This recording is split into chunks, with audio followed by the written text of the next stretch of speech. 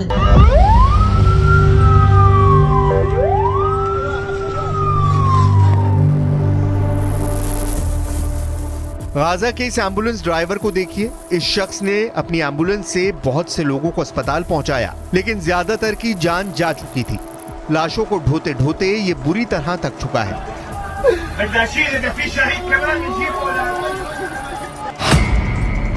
Israel की बमबारी में इस व्यक्ति ने अपने परिवार के 8 लोगों को खो दिया। सिर्फ खुद जिंदा बचा है।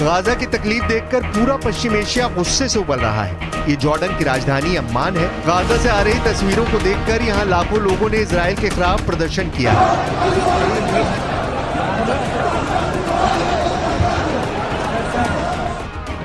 ये गुस्सा पूरे पश्चिम एशिया में फैल रहा है और अब वो अपनी सरकारों से गाजा में फंसे लोगों की मदद की मांग करने लगे हैं।